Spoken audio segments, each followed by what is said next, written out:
This is Samsung's Galaxy Watch Ultra 2. It's currently retailing for around $699, but it's got a much brighter display, a much larger battery, and loads of fancy new health features. This is the first generation Galaxy Watch Ultra, retailing for as little as $339 at the moment. It's a much worse smartwatch if we go by the spec sheet, which we don't do here. And with that in mind, let's just talk about the real world differences in battery life between the first generation Ultra and the Galaxy Watch Ultra 2, because the results are genuinely interesting. On its first run, the Ultra 2 got just over 1.7 days of battery life, but once it had finished calibrating, it got closer to 3 days, and that was with a GPS run thrown in. Now, the first generation Ultra was giving me around about 1.9 to 2.1 days of battery life, which on the face of it isn't actually that big of a gap. But there is one huge caveat. The almost 3 days of battery that the Ultra 2 is giving me was with always on display on, plus more battery hungry features like the new hearing health feature and a much brighter display. Once you turn always on display on the first generation Ultra, you're gonna be looking at around 1.5 days and often much less than that. So on paper, and indeed the real world, the Ultra 2's battery gains do make a tangible difference, but honestly, I almost thought that these battery gains meant nothing, because when we talk about charging, the story gets a little bit more complicated. Now, the Galaxy Watch Ultra 2 has got a much larger 800 mAh battery, which is approximately 35% larger than the first generation Galaxy Watch, which had a 590 mAh battery. Now, of course, with a larger battery is going to come slower charging speeds, that's just what you get. But I was expecting an extra hour, worst case, and the first run just told a very different story. I did a little test with the Ultra 2 and I put it on charge from 0 to 100% and really kept an eye on each milestone and how long it was taking. It took over 5 hours to charge from 0 to 100%. This isn't just bad, it's god awful, and in my opinion, it almost cancels out any and all battery gains that I just showed you. But there is a saving grace with this, and this is what I want you to take away from this. I actually reset my Galaxy Watch Ultra 2 and tried the charging again, and for whatever reason, it then charged from 0 to 100% in just 2 hours. Now, there are very mixed reports on this and people are clearly having very different experiences. I've even had drastically different results from the tests that I've been doing, but a reset did fix it for me, and it fixed it permanently. From what I can see, it is now charging to full in around 2 hours. For comparison, the first generation Galaxy Watch Ultra would reliably charge in less than 2 hours, generally around the 1 hour 45 mark, without having to reset it. So the point is, once your Galaxy Watch Ultra 2 actually starts behaving, you can really start to see the benefits of having a much larger battery without the downsides. But are we at the point where the Ultra 2 makes a measurable difference to your daily life? I'm not really sure we are, because I'm putting it on charge the exact same amount as I did with the first generation Ultra. The only difference is, if I do forget, I've got a little bit of extra cushioning there. It might be really fair to say that the only people who are going to truly benefit from the larger battery of the Galaxy Watch Ultra 2 are those of you running ultra marathons and doing triathlons. For most of us, like with the first generation Galaxy Watch Ultra, putting it on charge for 15 minutes as and when you can is still the best, most efficient way to keep your battery topped up. So for general smartwatch use, the first gen Galaxy Watch Ultra might still be a really good pick if you've got your charging routine nailed down. But the Galaxy Watch Ultra 2 is better. And there is another area where the Ultra 2 really earns its money in my opinion, and it's ended up being the most important point for me. It's design and comfort. Samsung have genuinely progressed here, although I really do hate the look of that plastic side button. And I do want to know if you agree with me, so let me know in the comments, plastic side button, yes or no. Anyway, the Galaxy Watch Ultra 2 is around 12% thinner, it's 1 gram heavier than the first gen Ultra, but the straps that come with it are roughly 25% lighter. And even if we were to disregard the straps entirely, the thinner body of the Galaxy Watch Ultra 2 just feels so much better on your wrist compared to the first gen Ultra. It's less top heavy, it sits closer to the skin, it's simply the better designed smartwatch. On top of that, if you care about this sort of thing, the design this year has evolved into something that's a little bit more premium and a little bit better balanced. You've got this extra detail on the bezels, we've got these metallic buttons, and if you've got the silver version of the Galaxy Watch Ultra 2 this year, it just looks absolutely insane with a titanium watch strap, to the point I think it could actually pass as a formal watch. I'll link this exact strap down below so you can copy this look. On the subject of watch bands, one thing I will quickly say, which was a really nice surprise this year, is the watch bands from the first generation Galaxy Watch are going to work absolutely fine on your Galaxy Watch Ultra 2, so you're not going to have to go out and buy all of your watch straps again. In a nutshell, with the exception of a few small details, the Galaxy Watch Ultra 2 is leagues ahead of the first generation Galaxy Watch in terms of design and comfort. comfort. But it doesn't win at everything, and this next one kind of caught me off guard. I want you to listen to these two clips back to back. Same room, same sort of sound, same distance from the microphone. Just listen to how loud and full each smartwatch sounds.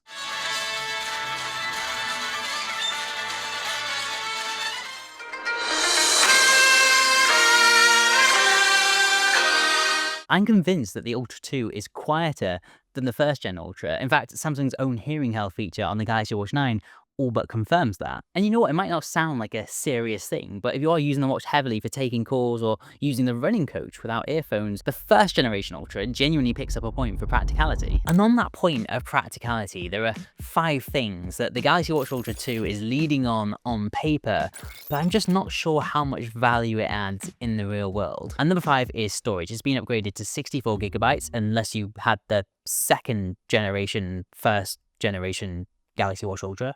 It is obviously a useful upgrade and one that I'm very much happy about, but I cover watch faces extensively on this channel, more than most people ever will, and I never really got close to maxing out the storage on my first gen Ultra, so it's very much a welcome change, but it's just not particularly something I'm going to be screaming from the rooftops about. Number 4 is durability. The Ultra 2 has got new dive certifications and improved water ratings. Both Ultras do very well here. The Ultra 2 has that IP69K, which means it holds up better under high pressure water jets. It's very niche, but it is better nonetheless. But again, I kind of point out that this caters to a genuinely very tiny percentage of people, and it is not a reason to pick the Ultra 2 over the first generation Galaxy Watch for most of us. Number 3 is performance, and this one's probably going to ruffle a few feathers. The Ultra 2 is faster. It's got the new Snapdragon Wear Elite chip, but in my opinion, and this is a little bit awkward, it's only just noticeable on the Ultra 2, at least on the surface. What I'm saying is the performance of both of these watches is fine, but although on paper the Snapdragon Wear Elite chip is leagues ahead of the last gen Galaxy Watch Ultra, it's really tough to tell the difference in day-to-day life. And because of that, I do find myself wondering, would I have taken a slightly slower processor in return for even more battery life? Anyway, point number 2 is features. Now, the Ultra 2 has got that new hearing health feature, which as far as I'm aware is not going to be coming to the older Galaxy Watch Ultra via an update. It's a really interesting feature that's genuinely useful for those of you working in certain environments and industries. I totally get that.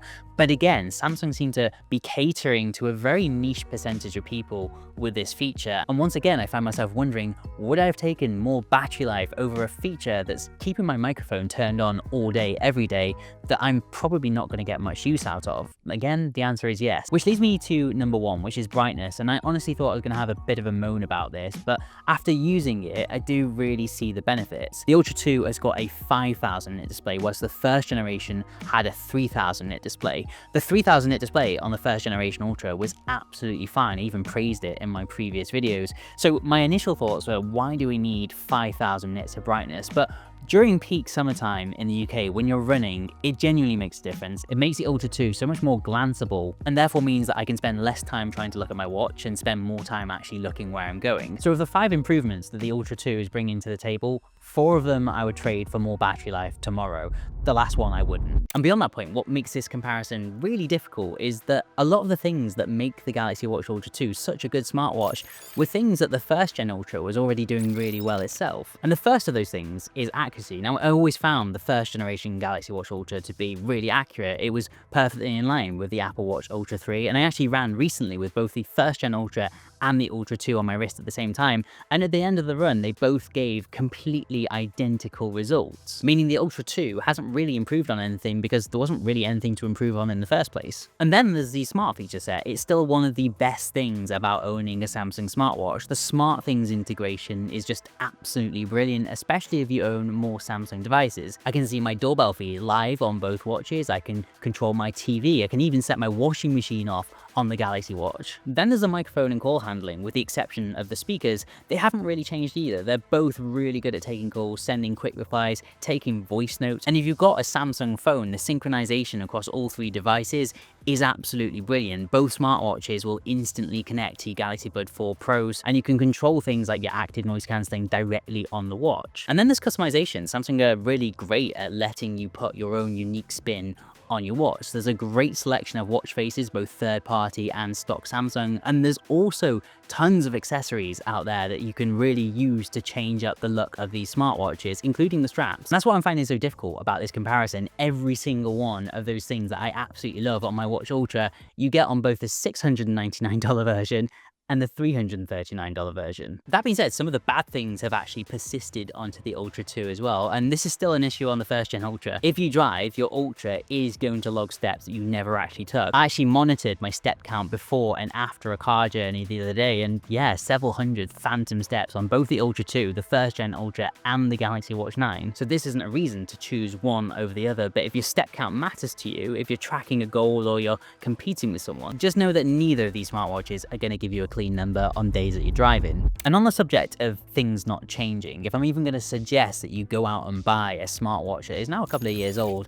the fair question back is, how long is Samsung going to keep updating it? And I say this because a cheap smartwatch that stops getting software after just 18 months isn't just cheap, it's old. And Samsung smartwatches aren't actually in line with their flagship phones. If you bought the 2024 Galaxy Watch Ultra, you're going to get updates until mid-2029, which means you might actually miss out on that year's One UI update. The reason this matters for a lot of you right now is One UI 9, which is the update that closes most of the gap between these two smartwatches in particular. And it will come back to what exactly you are going to be getting in that update for your older Ultra in a second. But my honest position, if the first generation Ultra does have a couple of major updates left in it, at half the price, that's still comfortably the better value option. If it was on its last update, that does kind of change the math, and I'd want you to know that before you go out and buy one. But on that note, equally, not getting updates isn't going to instantly brick your watch. Your worst case is mid-2029 rolls around, and you still got what is a very good smartwatch that is probably more than most people need. But let's just talk about price, because now we've got the full picture. We've got $699 for the Ultra 2,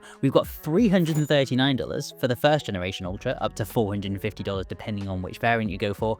That is not a small difference, and the reason this comparison gets so heated is that One UI 9 is going to be coming to older Galaxy watches and is bringing with it a big chunk of what makes the Ultra 2 look so special. And here are the 3 best features you're going to be getting on your older smartwatch. And number 3 is Vitals, one of my favorite features. It tracks 5 key overnight biosignals whilst you sleep: your resting heart rate, HRV, skin temperature, and so on. And it only flags a notification if your body is genuinely deviating from your own baseline. So it's actually smart enough to tell you when you're fighting fatigue and, crucially, coming down with something. And in a kind of similar fashion is the daily cardio load. This is your training regulator. It measures the accumulated cardiovascular strain from your sessions and tells you whether you're primed to push the pace or whether you're heading for burnout and need a recovery day. If you train regularly, this is one that you're actually going to use. And number 1 is the fitness index. Instead of guessing whether your workouts are paying off, this pulls together your VO2 max, your body composition, and your heart rate to benchmark your aerobic baseline against your age group. And just quickly, those are only the 3 headline features in my opinion. You're also going to be getting your heart health score, much better trail running guidance with live elevation and terrain, and improved AI nutrition and sweat loss estimates with real-time hydration prompts so you don't end up bonking mid-run. And sort of hand in hand with that, you're also going to be getting improved sleep metrics and more detail from your workouts across the board. You're not going to get the new hearing health feature on your older watch, but I don't really think that matters. With that being said, there are 2 exclusive features that I do think is worth highlighting on the Galaxy Watch Ultra 2, and the first one is quite important. It's with the new Snapdragon chip, you are going to get more onboard processing for the AI, which does make a difference, but more crucially is Google Gemini will now work without being connected to your phone, so long as you've got Wi-Fi or LTE. A lot of people won't think this is a big deal, but I'm a massive advocate for Google Gemini on your wrist. Suddenly, at a touch of a button, you've now got a budget personal trainer strapped to your wrist that can put together a custom workout plan for you on the spot, or you can get on-the-go nutrition advice. It really does extend the functionality of an already very good smartwatch. And the second exclusive is one that is going to fly under a lot of people's radars.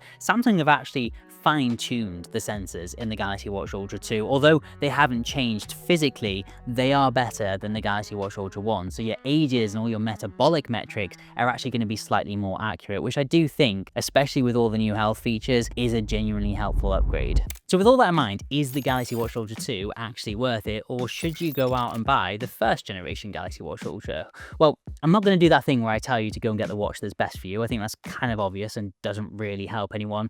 Instead, I'm going to give you 2 straight answers and a third caveat. The best value smartwatch is the first generation Galaxy Watch Ultra. At $339, it does all of the important things just as well as the Galaxy Watch Ultra 2. It's getting most of the new features through One UI 9, it charges faster, its speakers are a little bit louder, and its accuracy is identical. The battery gains and the exclusive features of the Ultra 2 are just not enough for me to justify getting you to spend double the money if you're on a budget. That all being said, the Galaxy Watch Ultra 2 is my choice. It is the better smartwatch overall, and whilst I'm really appreciative of all of the upgrades, including the brighter display, the larger battery, and some of the exclusive features, the one thing that's really turned me this year is actually the design. I think it looks significantly better than the first generation Ultra, but most importantly, it's a lot more comfortable. That thinner design really has done something for me, and it's a lot more important than most people consider on a smartwatch. You've got to remember that you're going to be wearing this 24/7 for exercise, sleep, and even just day-to-day life. So for me, that was one of the winning factors that has got me to stick with the Ultra 2. But here's that third caveat though, and I know this is an Ultra versus Ultra video, but I really want to help you make the best decision you can. The Galaxy Watch 9 should be on your radar. It's kind of piggy in the middle, but I actually gave it a glowing review. The accuracy is exactly on par with both the Galaxy Watch Ultras. The battery life is probably slightly better than the first generation Galaxy Watch, and the price difference to the first generation Galaxy Watch Ultra really isn't that big at all. Plus, you are going to get 5 years of One UI updates from now. So definitely worth considering. Check out my Galaxy Watch 9 review in the top corner now, and I'll see you over there.